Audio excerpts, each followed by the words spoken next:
November the 26th, please join me in a flag salute. I pledge allegiance to the flag of the United States of America and to the republic for which it stands, one nation, under God, indivisible, with liberty and justice for all. Thank you. We'll start out with public input, and I see Pete. Would you like to? Yeah, if you'd like to begin with a little prayer, let us pray. Blessed are you, Lord our God. We give you thanks, especially as we enter into the holiday season and celebrate the Feast of Thanksgiving. And we ask your blessings on our council tonight. Lend them your wisdom. Let your Holy Spirit dwell with us. Bless these proceedings and bless our city and protect it as the seasons change and we deal with all kinds of weather.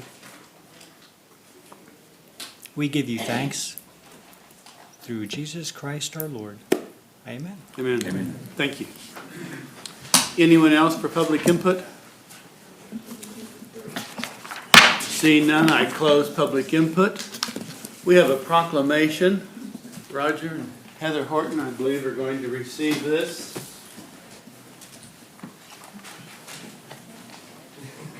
Okay. I didn't know you were going up. Hi, to all the My notes Keep say going. you guys. The dots for you.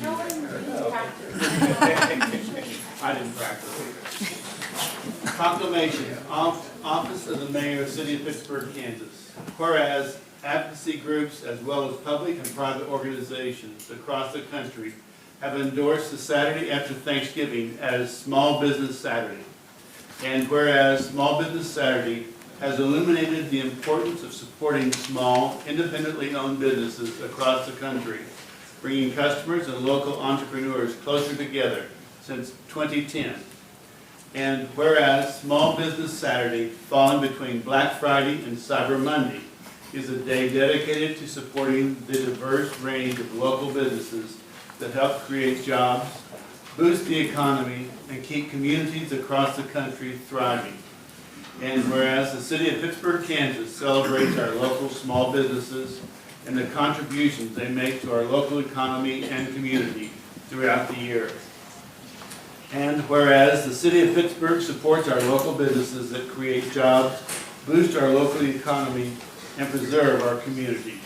Now therefore I, Patrick J. O'Brien, Mayor of the City of Pittsburgh, Kansas, do hereby proclaim November the 30th, 2019 as Small Business Saturday, and urge the residents of our community to support small businesses and merchants on Small Business Saturday and throughout the year. Congratulations.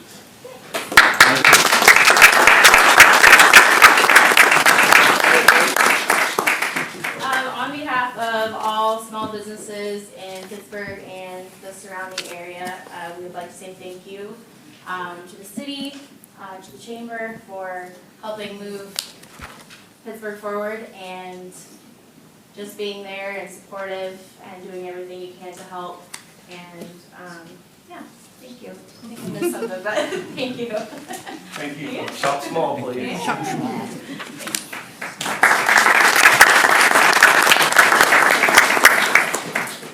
Somebody said shop small. I think you're supposed to shop big at a small. Moving on to the consent agenda. Do we have anything that anyone wants pulled out? I would like to remove item K and M. K and M. M as in Mary. Okay, we pull out items K and M. Look forward to a motion to approve the consent agenda minus K and M. I'll make a motion to approve. A second. It's been moved and seconded. Roll call vote. Chenoweth, Aye. McNally, Aye. McNay, Aye. Munsell, Aye. O'Brien. Aye. Item K, approval of staff recommendation to award the bid for exclusive contract towing services to Larry Barrett Body Frame and Towing for the period of January the 1st, 2020 through December the 31st, 2021, based on their bid of $165 per vehicle tow and $25 per day for vehicle storage. Yes, Sarah. The only thing, it's just a big increase over what it was, and I was just curious how often we use that service and how that increase Sure. is gonna affect it. Since 2008, Beans Towing has had that contract, and they've had the low bid since then.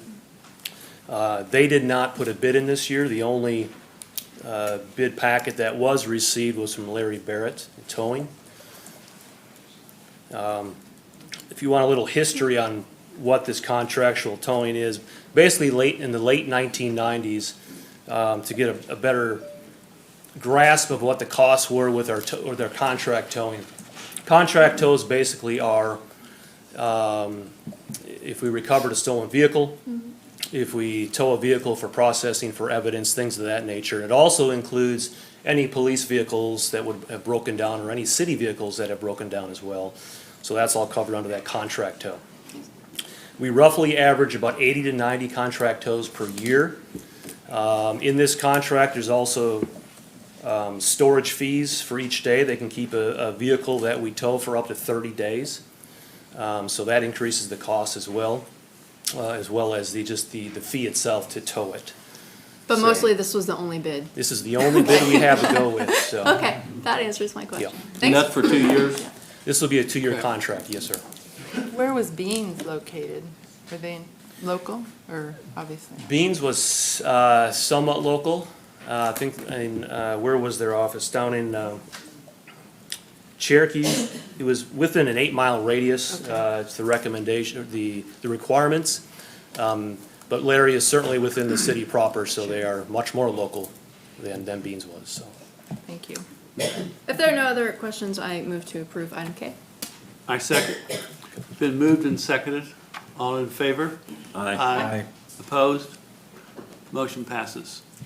Thanks, Item Chief. M, approval of ordinance number G 1304, amending section 58-2 of the Pittsburgh City Code regarding the Pittsburgh Area Farmers Market Advisory Board to remove the qualifications that one appointee be a current member of Growing Growers Program at the Southeast Kansas Career and Technical Education Center of Crawford County, and one appointee shall be a member of the Downtown Advisory Board, and include 2 appointees as members at large from the community, and authorize the mayor to sign the ordinance on behalf of the city.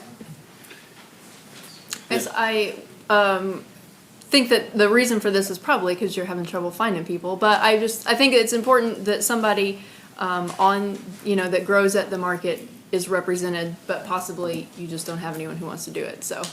I mean, if you're referring to the Growing Growers. Yeah. So Chucky Hessong is currently our Growing Growers representative on the board, and she has informed us that that organization no longer exists, So, That's a good so that reason. was There the you reason to move that to an at-large position. And the downtown board? And yeah, just to person? find somebody that wants to serve on both boards can be challenging. Yeah. So we thought that if we made 2 at-large positions, hopefully we would find 2 members of the community that would just like to have an interest in our downtown still and represent the farmer's market. Excellent, that's all I wanted. Any other questions or concerns? Nope. I'll move to approve. I'll second. It's been moved and seconded. All in favor? Aye. Aye. Opposed? Motion passes. Public hearing, 2019 budget amendment. The city advertised for a public hearing to be held on Tuesday, November the 26th, 2019, at 5:30 PM in the City Commission Room, located in the Law Enforcement Center, located at 201 North Pine, to hear and answer objections of taxpayers relating to the proposed amended use of 2019 funds in the 2019 budget. Yes, Jamie? Good evening, Mayor and Commissioners. Normally, if I have to make a budget amendment, I always bring it in late November, early December. This year, I need to have a budget amendment for 2 different funds, one for the Special Parks and Recreation Fund, due to the fact that the liquor tax is going to be more than I originally estimated, I believe. And what we do with that liquor tax for the Special Parks Fund is we offset the operational cost of the golf course with that money. And the second fund is the Section 8 Housing Fund. We've had more lease ups this year than was originally anticipated, so I needed to increase the expenditure limit on that for the housing funds that come in from the federal government, so we can expand them for the rents. Okay. I'll open it up then for public hearing. Anyone want to speak before it? Questions, concerns? Seeing none, close public hearing. We're looking for a motion to approve.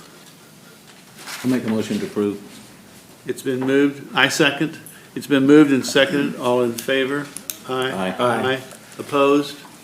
Motion passes. Thank you, I Jamie. will need all 5 of you to sign the document, because it's got to be certified to the county and the state still. Okay, So see Tammy before you leave. Thank you. thank you. Good job, Jamie. Special presentation. Brad Snow, Chairman of the Pittsburgh Farmers Market Advisory Board, will provide the end-of-year update to the City Commission on the 2019 Farmers Market season. Mayor, Commissioners, I just would like to introduce Brad Snow, who is the president of the All Board Foundation, and he has served as our Farmers Market Chairman for the last 3 years on our advisory board. There's obviously not a long line for that position, right? Good evening. Thank you for giving me some time for this update.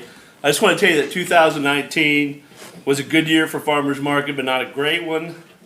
If you remember, record rainfall in the spring caused our produce vendors to have loss of product, and our product was later than normal.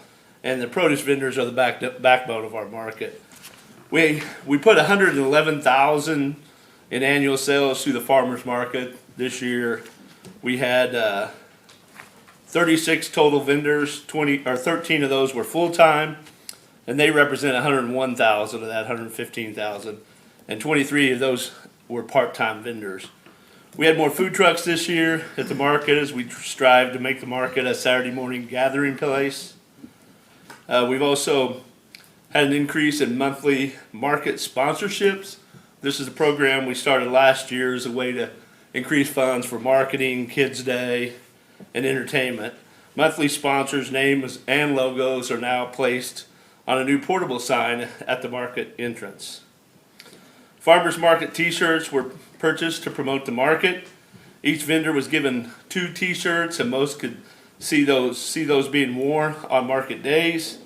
To show our appreciation for your support, Kim did bring some Farmers Market t-shirts with us tonight. We're going to give each one of you one of those, but we expect you to wear it around town to help promote our market. Competing roadside stands. Most Saturdays you can find other produce vendors set up in parking lots on Broadway. This has been a huge topic from our vendors this year. We offer a great place to sell your vendor-produced products in a beautiful facility, and we will be coming back to you soon with some ideas on how to make that fair for everyone involved.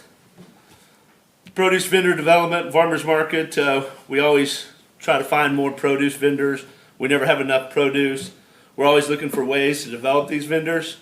And this year we started a farm tour program, and we invite people to go out to visit some of our vendor farms. We do it organized. We got a bus, take them out there. They visit the farms, and then the vendors actually talk to them about how they grow and what they grow and all that type of stuff. So we're trying to entice people, more vendors, more produce vendors to come to the market. Diversity growth in 2020, we're looking for ways to bring more diversity to vendors and products at the market. There are many ethnic groups that we're reaching out to this winter to see how we can get them involved in the market. In our 2030 plan, in Pittsburgh you gotta have a 2030 plan, right? It would be on the east end, bathrooms, office, stage, storage space, and then retractable curtains someday to block the wind, rain, and cold weather in the early spring and late falls. That's what I have. Thank you. Thank you, Brad. We appreciate you serving and guiding the organization. All right. Consider the following. E&J Investments, Renew Medical and Spa Project, consider the recommendation of the Economic Development Advisory Committee to contribute $100,000 in non-repayable funds to E&J Investments, Dr. Jacqueline Uses, for the construction of a new medical facility on East 530th Street, contingent on the total value of the project exceeding $1 million and the property being annexed into the city limits. Thank you, Mr. Mayor, members of the commission. We have several exciting projects to bring to you for your consideration tonight, but we'll lead off with a project Brad just referenced, Imagine Pittsburgh 2030. As you all know, one of the big goals of our community is to grow our medical community. Pittsburgh has really emerged as a regional medical hub, and that not only provides better health care for our residents, but also a lot of outside visitors and outside money into our community. So we have an opportunity tonight to continue to grow that. Pittsburgh, you may not be aware, has the only practicing dermatologist, is that correct, in all of southeast Kansas, in Dr. Jackie Utsis, who is behind me and is going to tell you a little bit more about her project. I've got some of the highlights there on the screen so the folks at home can see that. But these are kind of the boring numbers, and I'm sure Dr. Utsis can add a little more color to that. So Dr. Utsis, if you want to maybe fill us in on the project, and I'll come back and talk about the EDAC recommendation. Perfect. Thank you guys for the opportunity. We're very excited. My husband and I are going to start. We purchased the land 3 years ago in hopes to build an office, and between babies and some medical issues, we hesitated, but now we're excited. We're going to build a $1 million building that'll include my medical office and including a spa, which will enhance the people coming to Pittsburgh, Kansas, because right now there's not a destination spa to go to. Dan Scales will be my contractor. We're going to hope to break ground in a few weeks, and it is his last project before he retires, so we're very excited about that. We're going to open a spa. I'm going to be hiring new people, another nurse practitioner. We go to 5 satellite offices right now, and the people that we bring to Pittsburgh alone for treatments or surgeries or whatever are close to probably 40% of the patients I see every week. Whether it's from Nevada, I was just up there today, people from El Dorado Springs, that whole area in Missouri, from Pleasanton to Mound City, all the way to Iola, we go there, and we go to Chanute and the Parsons, Cherryville, Independence area. So we have a huge draw area, lots of people. We're excited to open a new office and have my staff grow there. The other opportunity that we have with this land, we have 25 acres and is right next to the new development of Silverback Landings. We're hoping that we're going to be selling off that land to other businesses, other opportunities that'll bring people to Pittsburgh and help the communities in that southern area, that things that we need as an Ace Hardware or some other things that we can draw to the area. So thank you for your consideration, and we're excited about the opportunity. Thank you. Thank you. And I appreciate Dr. Utsis and her husband being here. They arranged for a babysitter so they could both be here, and I told her I wasn't aware that anybody had ever come to a city commission meeting for date night before. But I'm sure it'll be exciting. But as Dr. Utsis mentioned, it is a project that exceeds, the value is over $1 million, approximately 1.2. So her request to the EDAC was for $100,000, which would represent just a little under 10% of the total project value. It would be paid on the back of the project, so Dr. Utsis would submit verification that she did spend at least $1 million, and the recommendation from the EDAC, because they felt it was a worthwhile project, the recommendation is that if she does expend at least $1 million, that she would be reimbursed $100,000 from the revolving loan fund. With that, be happy to answer any questions you may have. This $1 million, this is on the building, not on the property that is already purchased? Correct. She already owns the property. And how far along are we on the annexation? She hasn't petitioned. That's a great point. I'm glad you brought that up. Currently, this property is in the county. Dr. Utsis will request to have that property annexed as it gets closer to the project being completed. How does But that fit? the recommendation is that the funds would be contingent on that annexation being complete. I'm sorry. How does that medical facility there fit in with the larger land use plan? I know the land use plan is. It's maybe a J. in a Well, early Obviously, yeah, development. I'm sorry. It's basically just right across from the Yeah. hospital, that whole area around the hospital, and I don't have the plan in front of me. Jay doesn't seem to be jumping up here. But that's the medical hub region, so it's consistent with the use for sure. And- It's and- right across from the Mercy Clinic and Yeah, and Dr. Rick Scholing, right there on the Springdale Street, so there are already medical offices in the area. you're too late, Jay. We That's already fine. moved on. Thanks. Any But it's issue consistent. or concern about the county letting us annex that? Not at this point. They haven't?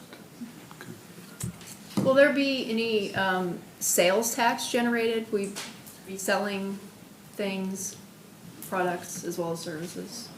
So as far as the medical component, there is no sales tax to that, but this fall there will be. And then the other businesses that come in, there will be generated, and then property tax. Blake, Jackie was up there giving us a great story about what she's planning on doing, but am I wrong that her husband is a Pittsburgh boy? And you guys could have had your office anywhere in the country, it sounds like, but you came back to Pittsburgh and supports Pittsburgh. That's a great thing, Jackie. Thank you. That's a great point. Absolutely. Yeah, we're very fortunate to have them in our community. Exactly. So Blake, if her receipts don't total $1 million, it'll just be 10% of expenditures? You could certainly make that as part of the recommendation, if you'd like. We can either do that, or say it were to come in just under $1 million, then we could bring back an amended recommendation from the EDAC. We can handle it either way. Well, I think since we use that 10% figure for other entities, I think that's makes sense that we do it here also. I mean, it's part of the process for EDAC to review it at the end anyway, isn't it? Correct, Yeah, yes. So that's built into our process, okay. Okay. If there's no further comments, I would make a motion to approve. I'd second it. It's been moved and seconded. All in favor? Aye. Aye. Opposed? Motion passes. Item B, Riggs Chiropractic request. Consider the recommendation of the Economic Development Advisory Committee to contribute 10% of the total project value, with the city's portion not to exceed $75,000 in non-repayable funds, and a loan in the amount of $12,000 to be repaid to the city over 3 years at 5% interest to Dr. Kayla and Tyler Riggs for the rehabilitation of the property at 4th Street and Highway 69 bypass to house their medical facility. Okay, thank you again, Mr. Mayor. This is another medical project that not only helps us grow that medical base, but also continues the city's very successful practice of helping business owners that take on distressed properties and to redevelop and rehabilitate them. So I thought we'd take just a step back to show you some of the projects that over the last few years that the city's been able to be a part of and what a difference that it makes. First of all, the Frisco Event Center. You're familiar with the project that Larry Fields took on when he took on that building. Boy, it seems like a long time ago that it looked like that, but it really was only 3 or 4 years ago. So Larry took this, put a lot of sweat and quite a bit of money into it, and that's what it looks like today, and is now hustling and bustling and doing all kinds of business here in our downtown core. Signet Coffee Roasters, Dennis and Leah Posterick. It's hard to believe that building that you go in to get your coffee, it used to look like that. Dennis worked about 23 hours a day on that building, and that's the reason that it now looks like this. And again, the city was able to play a big role in that project. The Butler's Quarters, downtown, Blake and Mandy Butler. This is what their building looked like beforehand, and after the city was able to play a role with that project as well. Those pictures are still a little bit blurry, but also a very nice event center that is frequently used in the downtown area.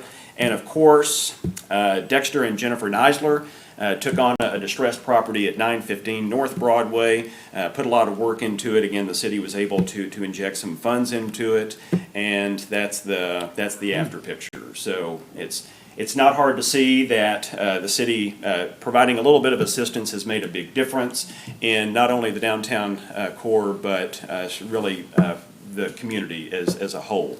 So hopefully with your approval tonight, we can add another property to that list. Everybody should be familiar with this property. This is the former Terrell Service Station. It's a dilapidated property that has been vacant for, I would say, probably 7 or 8 years at least. Tyler and Kayla can tell us exactly. I'm going to ask Doctors Tyler and Kayla Riggs to come up and give you a little bit of information on their project. The EDAC was very eager to help with this project, not only because it grows that medical base, but because that intersection there at 4th and the bypass, I looked at all the maps that I had today, and Cameron can probably correct me if I'm wrong. It may be the busiest intersection in all of southeast Kansas. Nearly 14,000 cars go by there every single day, and that's what they see right now. So I'm going to ask the Doctors Riggs, they're there, to come on up. And again, I've got a slide with some of the talking points, but we'll ask them to share a little bit about their project, and I'll come back and talk about the EDAC recommendation. Thank you for having us tonight. Obviously, I'm really eager to talk about this project as I jumped up here about 3 times. Ever since I can remember coming to Pittsburgh, I am from Iowa originally, so when we started dating, we took the bypass to get to Tyler's grandparents' house and stay over the weekend. And I remember looking at this gas station thinking, why is there absolutely nothing there? It looks broken down. It's not well taken care of.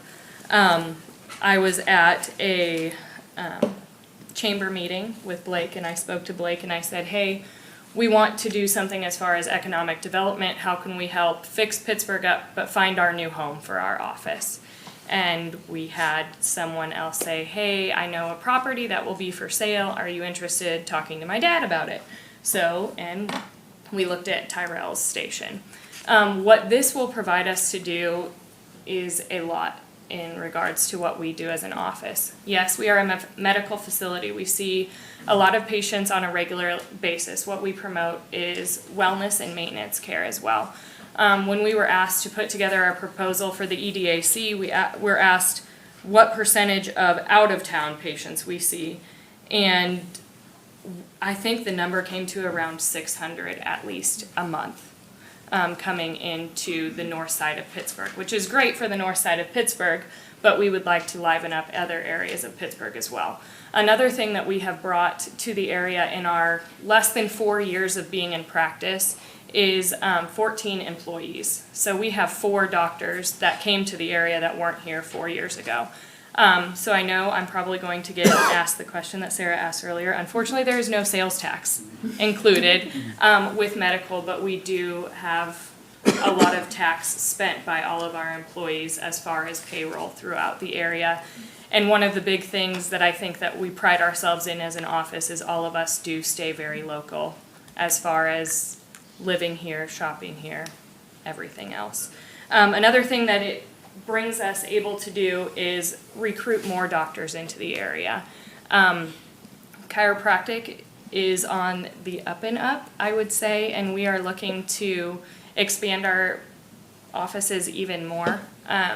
So to be able to have our training center here in Pittsburgh would bring those doctors initially here and hopefully hold them here in Pittsburgh as well.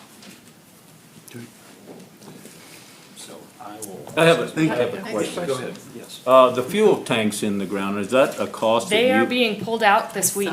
you don't have to pay for that? No. That's what I no, thought, yeah. Not us, no. And then, so all of the environmental studies will be taken care of. We have not purchased the property yet, and we will not go through with the purchase unless we have an environmental clean bill of health. That's very important for us. What's your payer mix for your patients? Our what? Payer mix? So we have, I would say, probably 40% of our patients is insurance. The other 60% is non-insured. And you mentioned no sales tax, but I think it's also important to point out the contributions you've just made to local charities through your practice, so Yeah. appreciate that.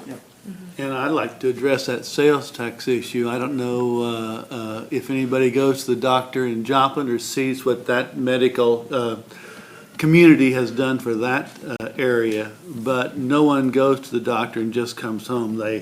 They stop, they have lunch, they go to shop, they buy gas, sales tax is I mean, this is, That wasn't To a me- criticism, it was just a question. no, I wasn't taking it as being critical, but I think we just need to point it out to people who are watching that all of this medical community really is a sales tax generator.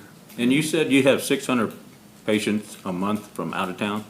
At least. Yeah. Yeah, and it's funny because when Blake was talking about like who goes on a date night to the city commission meeting, like we have patients that come on a date night out of town to get their adjustments and then go eat somewhere or do their shopping trip, so it's really cute when they do that. Is this gonna replace your building up north? Is this gonna be your main place? Yes, so Okay. our north building, we actually rent. It is a California landlord that we have right now that has not been that hospitable to us, so we are happy to not be there anymore. Good, good.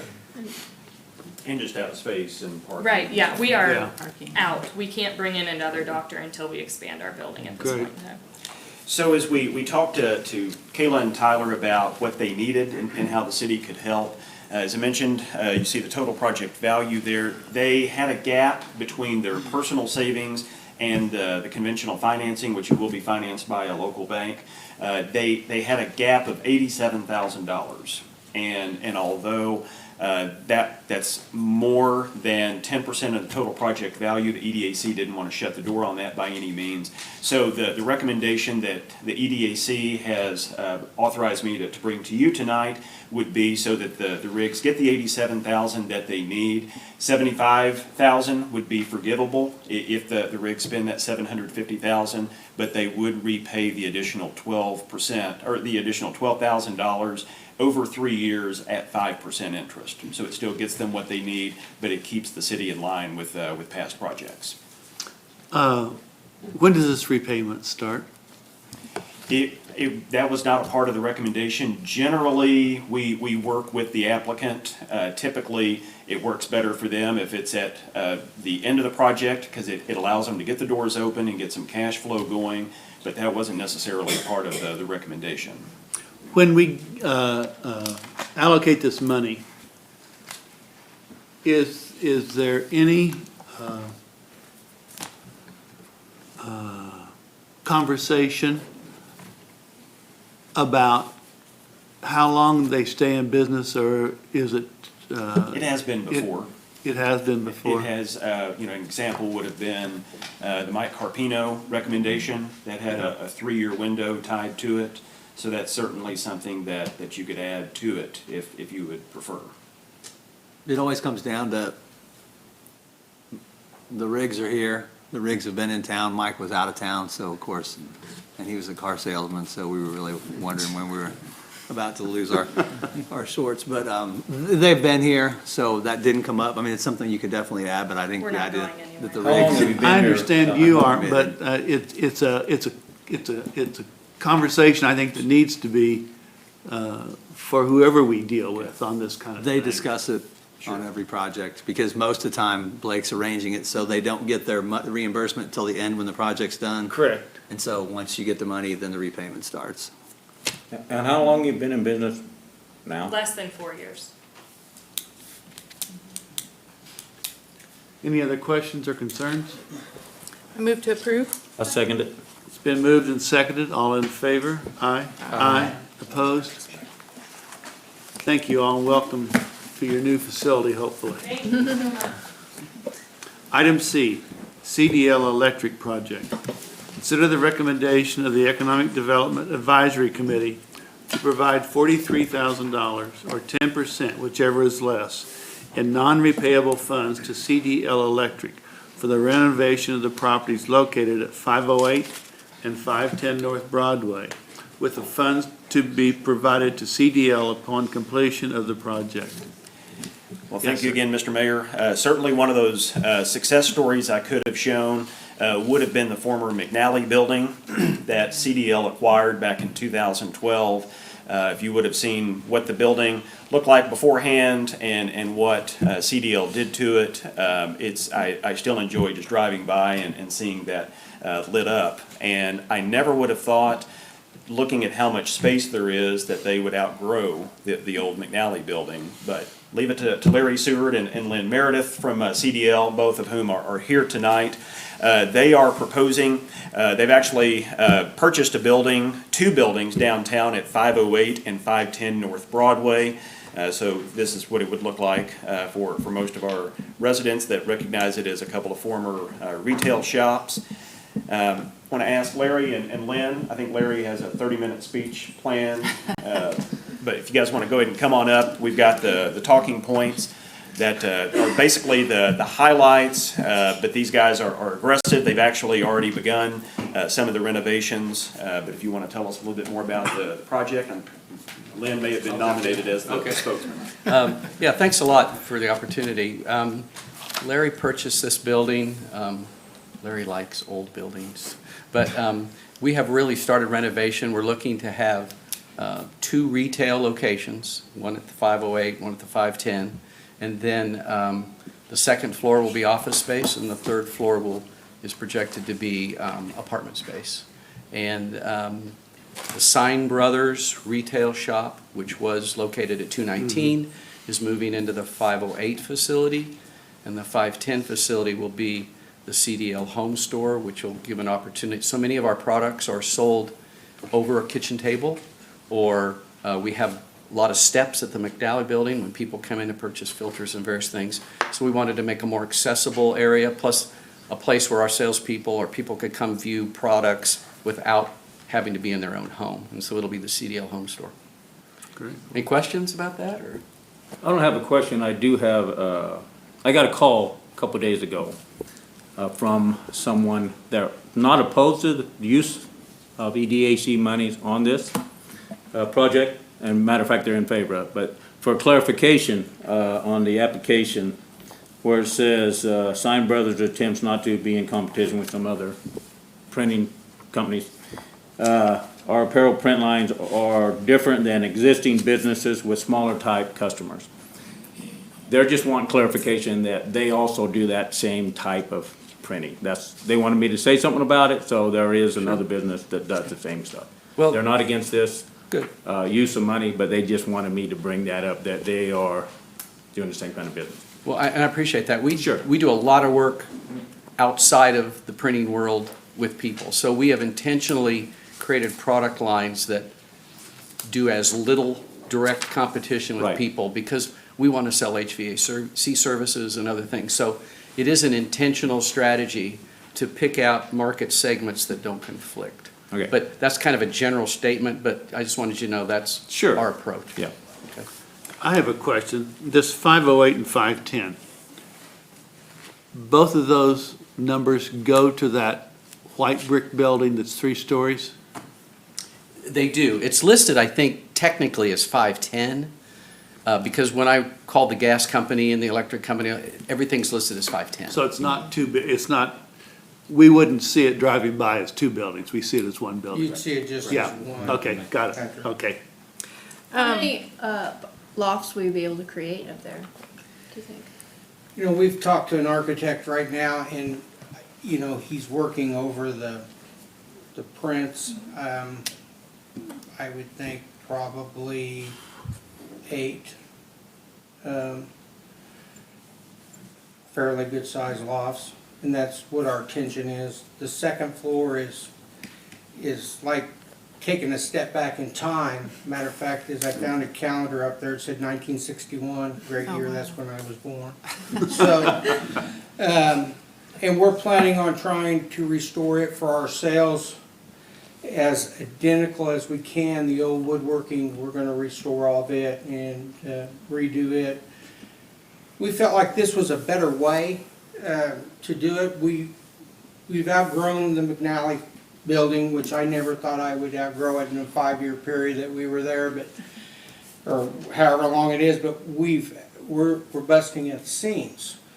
So either we could have built a new building, or we could go up downtown and put our sales team up there and renovate an old building that, quite honestly, Lynn's right, I'd like to redo and refurbish old structures. I think that they have a character about them in their own kind of life and their own kind of way of doing things. And so we felt that was a better way of doing it. It would help renovate an old building uptown. It would relieve some of our strain as far as our sales team. And we have a lot of customers from one age of the spectrum to another. Our McNally facility, even though you have a walkway, it's still a long walkway for a lot of people. We're hoping this way they can just walk in, come in if they have a bill or need something, we can help them, and it'll just help a lot of our customers too. So that's kind of our philosophy of thinking about this building. I have a couple of questions. On the measure of economic growth and benefit, your amount of sales contemplated is, 500,000 to $1 million. I'm assuming that's the whole organization, not just the Sign Brothers. That's right. And 90% of your business is local? In the CDL side, what side? Well, it's part of the specific? same question. So if you Okay. answered number one is your whole organization, then number two should be your whole organization. You can answer that. I mean, No. Yeah, I didn't. No, Your trucks are everywhere, so. Yeah, we're a little more than, we do a little more than that. We're in 32 states. Okay, So, so that was specific to Sign Brothers, that question. the number two of that question, Yeah. not number one of that question. Okay. And the other question I had is, when you were refurbishing the McNally, did CDL receive EDAC funds? Yes. And- I need to go back and look at my notes. And completed their commitment as? Yes, okay. absolutely, yes. All right. I was sure you Yes. did, but. Yeah. And the EDAC, also, one of the reasons that they found this project attractive was Larry referred to bringing some of the CDL sales and administrative team to work downtown. The EDAC obviously saw the tie-in with bringing more people working downtown to help support the new restaurants and the new development and the new businesses that are springing up. So overall, it's a $430,000 project. So the recommendation was pretty clean, that on the back end of the project, that whatever CDL expended, they would get 10% back up to $43,000. So that would be the recommendation for you tonight. I don't have any questions or concerns, but I do want to say that I think this is another exciting project that's coming to our downtown area.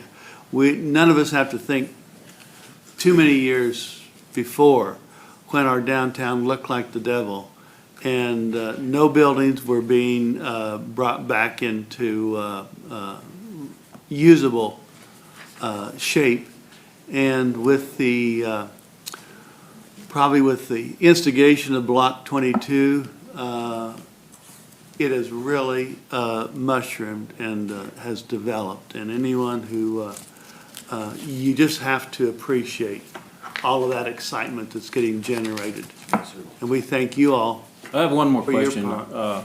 What about the parking? Do you have plenty of parking that would meet your needs for loft apartments and for your retail and office personnel? I believe we do, Chuck. It seemed like we're not ever having, I've been up there a lot. We've seemed like we haven't had much issues with parking. We have a parking lot in the back, and then we have that one up in front. So, I don't think we're gonna have an issue with parking. So, Okay. knock on wood, I hope not. So, All right, And if we do, that's a good problem to have. sure. yeah, it is a good problem. You know? What's really neat about this building, it has so much character. It's really exciting, especially with what's going on downtown. Block 22, all the restaurants, what better way to put back into the community? And it's located right there next to the beautiful park. That's And it's real Great easy addition. for us chubby guys to walk down to the Yeah. restaurant, you know what I mean? Eat there, Get your come back steps. up. us, I don't know. Are you Oh, looking no, at that, not Lynn? Are you looking at Lynn? Okay. If there are no further questions, I move to approve. And I second. It's been moved and seconded. All in favor, say aye. Aye. Opposed? Motion passes. Thank you, Thank you, gentlemen, guys. for your commitment to Pittsburgh. Block 22 forgivable loan timeline adjustment. Consider the recommendation of the Economic Development Advisory Committee to update the timeline associated with the forgiveness of the $300,000 Block 22 loan from the years of 2019-2023 to the years of 2020-2024, with the first loan repayment to be due on November the 1st, 2020, with all other loan details to remain unchanged. Okay, thank you once again, Mr. Mayor. And I want to make very clear to anybody that may be here tonight or may be watching on TV, this is not a new forgivable loan. It's an existing forgivable loan that was originally approved by the City Commission to help support the restaurant build-out, the restaurants that just opened at Block 22. The city committed $300,000 toward those restaurants, but in order to have that forgiven, the recommendation from the EDAC and the motion, the action that was taken by the commission was to forgive the loan over 5 years, and basically that forgiveness window was from 2019 to 2023, and you can see there were additional stipulations that all of the money needed to be used on permanent fixed improvements. All of the businesses in the development needed to be sales tax producing, and that third bullet is that that the PSU Foundation would commit to 65% occupancy over the previous year in order to have that year's loan installment forgiven. So where we're adjusting the timeline, or recommend to adjust the timeline, is originally the restaurants were going to be open in fall of 2018, as is commonly the case when you take on a big old building. It took a little bit longer. So the EDAC is recommending basically to kind of push that timetable back a year or so. Now that all the restaurants are opening or open, so that this time next year, if PSU has averaged that 65% occupancy, that first year would be forgiven, and then be forgiven for 4 years beyond that. So I hope I didn't make that too complicated for anybody watching at home, but we're just adjusting the timeline to the existing forgivable loan. And Sean is here, can provide more information or can answer any questions related to the project. Well, I got a comment. I voted against that at the time because I thought it was an unfair advantage to other restaurants in the area. So that's where I'm going to be on that. But I do have a question. The restaurants that occupy that space, and it's out there, and I just want to confirm it, are they paying rent for the first year of occupancy, or are they not? Well, Toast, which is owned by Heather and Roger Horton, part of our incentive to help get them off the ground was that they had 1 year no rent, so utilities only for their first year. With regard to Brick and Mortar and Juicy's, the agreement with them included 3 months of no rent, just utilities only, and then they have a scale up after that. So that's partially true. It's true with the 1 year is true with regard to Toast, and then it's 3 months with regard to the other two. Thank you. You're welcome. Well, I had the opportunity to drive from the north to the south on Broadway last night, and there were cars at Applebee's and Chili's and Rib Crib, and I mean there was a line at Wendy's. Everyone's eating out everywhere, so I didn't go way south to check on Guasano's, but I was pleasantly surprised. So. Well, a friend tried to get into Chatters and they couldn't get in there because it was too busy. So that speaks to your point about everybody eating out. Good. Any other questions or concerns? Hearing none, I'm looking for a motion to approve, which I make. Second. It's been moved and seconded. All in favor? Aye. Aye. Opposed? No. Motion passes. Thank you very much. Thank you. Non-discrimination ordinance. Continued discussion regarding the potential adoption of a non-discrimination ordinance. Mayor and Commissioners, in your packet, I had sent a memo to the city manager. I was asked to add gender identity and sexual orientation to current city code sections 2-331 and 2-332, which our ordinances which address our Human Relations Commission. And then there was also discussion at our last meeting about a recent non-discrimination ordinance which was passed by the city of Overland Park, and that was included with that memo for general informational purposes. All the ordinances that have recently been passed by the communities in Johnson County, and I think now there's 13, I think I read earlier this week, but they all prohibit non-discrimination, not only in the traditional manner of race and sex and age and disability, but also sexual orientation and gender identity. They do differ in, they all cover discrimination in employment, public accommodation, and housing. But they do differ just a little bit on the procedures that are followed and who actually serves as the investigator or the hearing officer in the event that there's a complaint filed. I think I identified some areas in my memo which address some of the differences. Some of the communities apply the ordinance to employers who have as few as one employee. Others apply the ordinance only to employers who have 4 or more. They also vary as to the application as far as the number of rental units that a landlord would own. Some cover one, some require that the owner own 4 or more.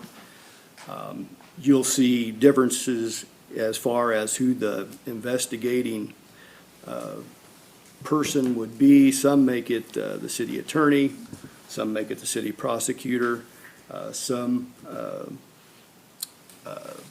leave it up to the city manager to appoint that person. Some make the point that it must be a lawyer.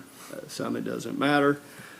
You'll see the hearing officer many times as the municipal court judge for the city, or a third party appointed by the city manager. Typically, that the hearing officer has to be a lawyer in those ordinances. There's different time periods as far as from the time that the discrimination event occurs. Most at least say it must have, there's kind of a statute of limitations for 60 days. It must occur within that time period. Others say 90 days, but they all put a time period on that.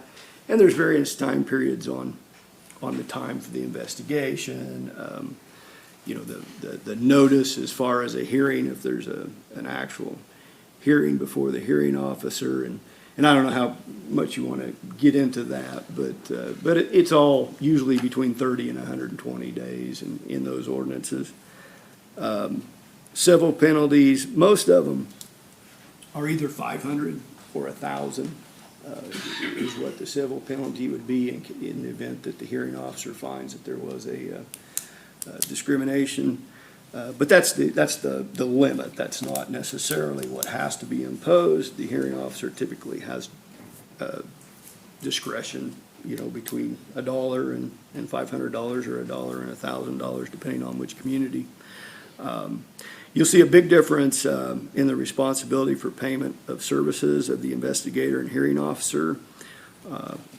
And you'll see some of the ordinances say that the hearing officer can decide, who's responsible for those fees, depending on how the hearing goes. Others say that each party bears their own costs. But that's really the kind of the varying points in those ordinances. They all do exempt religious organizations and nonprofit fraternal and social associations from the purview of the ordinance. And many of them provide, even after a hearing officer has made a decision, there's usually a 30-day time period in which the business or person can appeal to the local district courts. Henry, I had a call the other day about a question that I do not have the answer for, and that's why I'm going to ask you. The question was, how will we enforce this ordinance if an individual's religious beliefs are opposed to it? Well, as you'll notice, there's some exceptions in the Overland Park ordinance and in many of the other ordinances which actually address certain exceptions, and if it is covered by the Religious Freedom Act, then obviously that wouldn't, it wouldn't be pursued. Okay. So we have a process now, if someone feels discriminated against through our commission, right, our Human Resource Commission, what? We have a Human Relations Commission ordinance that's on the books. So- It does not cover either sexual orientation. Right, but what would the process be if someone currently, with the current ordinance, if they felt that they were discriminated? What's our current process?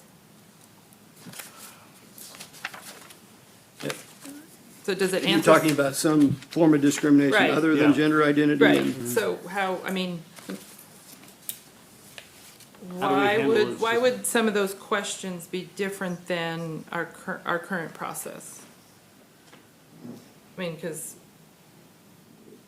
you understand what I'm trying to say? Well, I mean, right now, the Human Relations Commission has the ability under our ordinance to investigate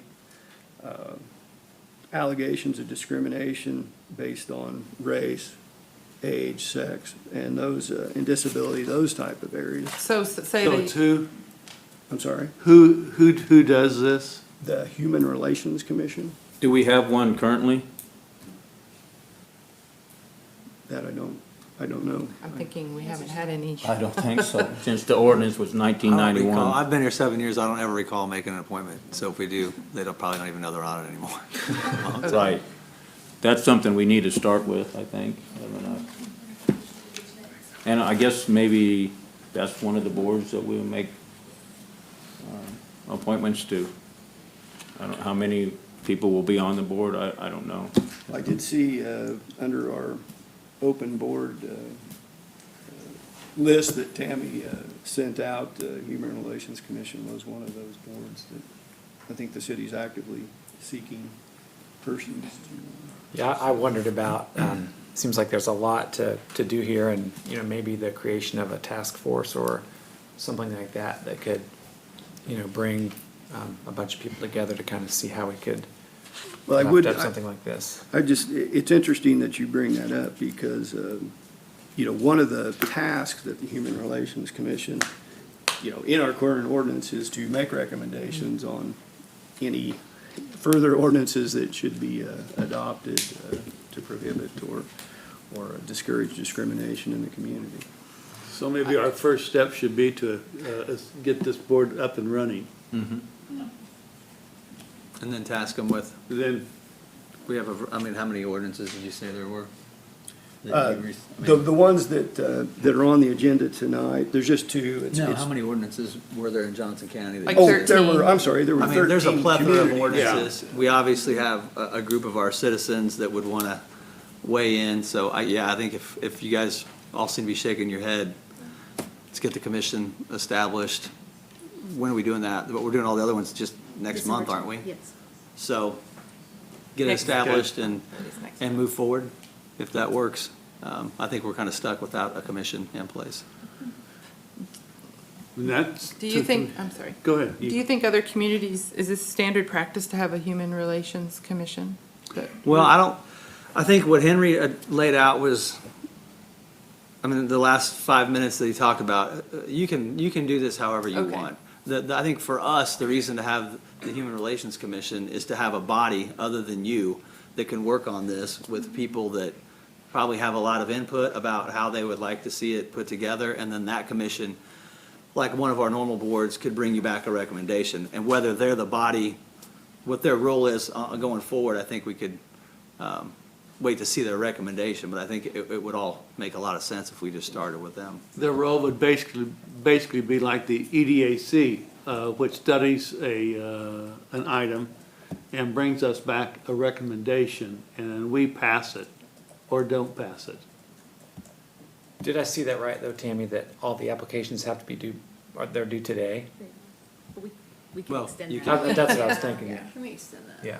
That's for the standing board. I mean, this board obviously needs to be reconsidered, so we could extend it a month or whatever we need to, but yeah. Yeah. If that's the next step, then we can take that action and. That sounds fine to me. Anything else to add from?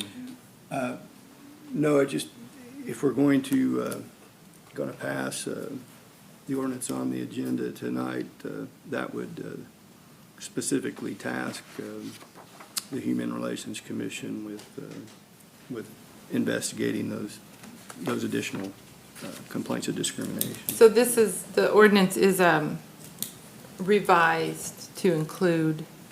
Gender identity and sexual Okay, so orientation this as is- prohibited acts of discrimination. So in terms of the commission composition, that's not, we're not changing that. We're just adding, they're extending their areas of responsibility. So, okay. Do we need to make a motion to do that? If so, I make that motion. And I'll second. It's been moved and seconded. All in favor? Aye. Aye. Opposed? Motion passes. Item F, letter agreement. Consider approval of a letter agreement for the city manager for calendar year 2020. Approve or disapprove the city manager's letter of agreement, and if approved, authorize the mayor to sign the agreement on behalf of the city. Okay. Any comments? Yeah, concerns? what has changed with this new letter agreement? Can we talk about the changes? Sure. Sure. Yep, that would be fine. The change to this one would cover paragraph 8, and that would be the severance in the event that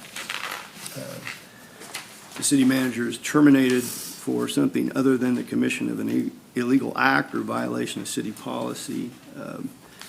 The severance period would be extended from 6 months to 9 months. There's also some clarification that in accordance with that salary, benefits would continue to be paid for that 9-month time period. The other change would be to deferred compensation. Currently, it's a $10,000 annual payment to deferred comp, and this would change it to 10% of the annual gross salary. So the current severance package is just for 6 months Yes, without fringe benefits. This one includes additional 3 months with medical and dental for city manager and his family. That's correct. My other comment is, which I think that since we had an election and we elected 2 more new commissioners, I agree that the current commission can evaluate the city manager, but I think the terms and conditions of further contracts should be left up to the new commission once they're seated. I've heard you talk about this several times, Chuck. We served together for quite a few years on the city commission. We have done an evaluation of the city manager and passed a motion on his contract. I may be incorrect, but I don't remember you ever bringing up this issue before. And I'm not trying to be argumentative, but I would just like to have an idea of your thought process, why you're changing Sure. from the way it used to be, from the way we've always done it to this? My thought process is the new commissioners will have to approve a budget. And with any costs related to this amended contract, that will be on them. And Patrick, if you recall, I don't know how many years ago, we as a commission decided that we wanted to get the city manager on the same schedule of raises as other employees. And that's what we try to do. We try to budget for that every 2 years at 2%. That was a unanimous decision. After we voted on that, and you were a commissioner at the time, once new commissioners were elected and seated, we changed that to what the new commissioners wanted. We gave the city manager a raise shortly after they were seated, the first part of the year, and we gave the city manager a raise at the end of the year. So he received 2 raises in that time period. So, you know, that's precedent of what we did then. And, you know, we got new commissioners and they made a decision to give him a raise. I'm thinking we should just go with once our new commissioners are seated, let them make the decisions on the contract. Well, they will certainly have the option. I would like to correct a factual error that you made, Chuck. Actually, this commission voted on the 2020 budget. The next commission will vote on the 2021 budget, which will include their opportunity to evaluate the city manager. Sure, and I'm sure that if we do this tonight and the new commission want to change that, I'm sure they have the opportunity to change whatever we do tonight. I would also like to clarify something. You know, part of the reason this is a thing is because this is only the second election for city commissioners in November. Before it was April, and by the time new commissioners were seated, you know, 1/4 of the fiscal year was already over, and, you know, this had already been taken care of. When Sarah and I were elected, it was the same scenario. We replaced 2 incumbents. I would have never dreamed to come before the commission and say, elections have consequences, and John Ketterman and Michael Gray, you shouldn't fulfill your responsibility. And you're right, we did come back and adjust, but it was not initiated by me or Sarah. I didn't say that. Yeah, you did. You said the new The commissioners. new commission, I didn't use your name, I said new commissioners, I believe is what I said. And the new commissioners are me and All right. Sarah. So that was brought by board leadership or commission leadership, and yes, I mean, I supported it as a market adjustment.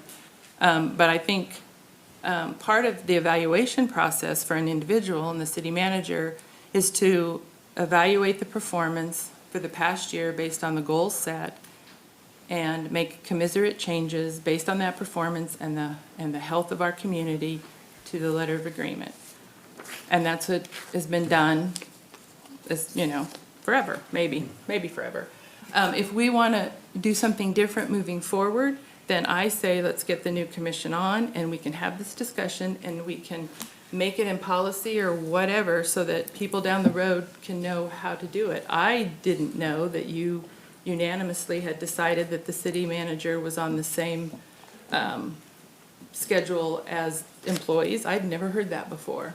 Oh, So- I'm sorry that you didn't. Well, but I mean, I'm just saying, we need to get a procedure in writing that the majority of the commissioners can live with in terms of evaluating the city manager so that in 2 years, we're not sitting here and doing this again. Well, I respect all your opinions, I just have a difference of opinion, so. The statement I made was a factual statement, not an opinion statement, just to clarify. I didn't hear you? She said, go ahead, Sarah. I said the statement that I made was a statement of fact, not a statement of opinion, just to clarify. Well, thank you for clarifying that. You're welcome.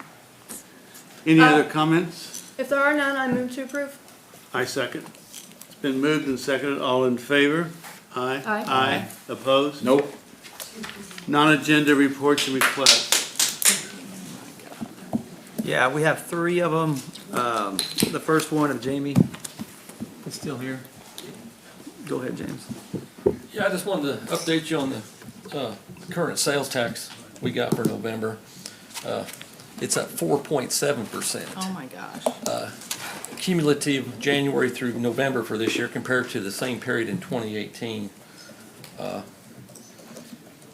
In 2018, we ended up with 1.9% increase over the prior year. In 2017, we ended up with 3.6% over the prior year.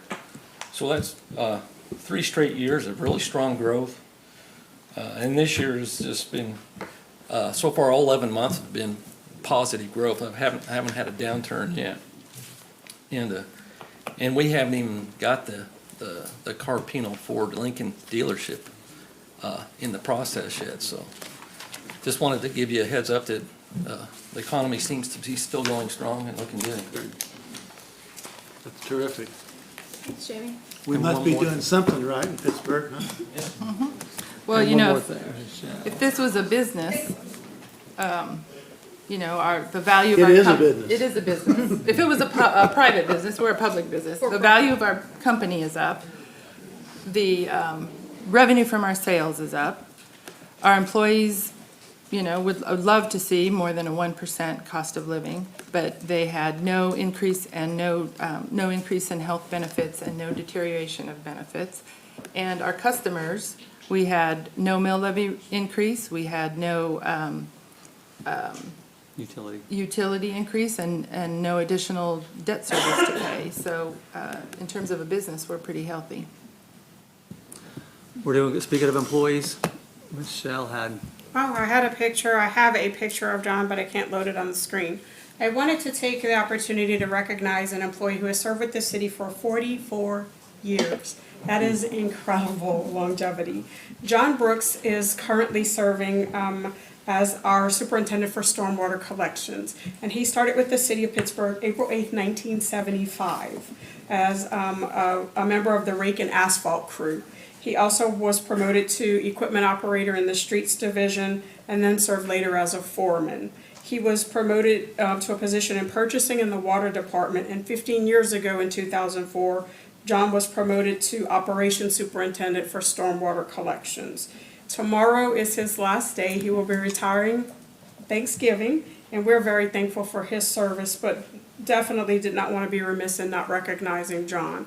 We did celebrate him as a part of the annual Employee Service Awards breakfast this year, and the thing that he said he would miss the most are the people. So I thought that was really special. But I wanted to recognize John Brooks and say thank you for your service, John. Thank you.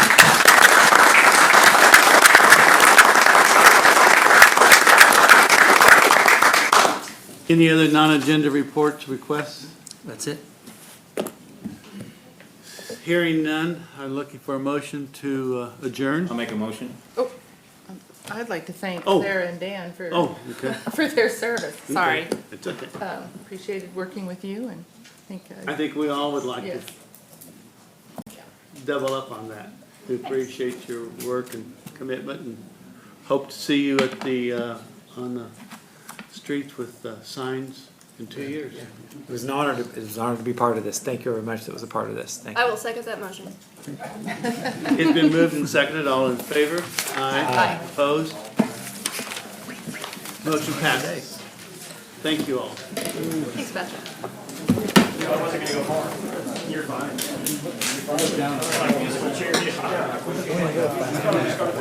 Yeah, so this is the budget.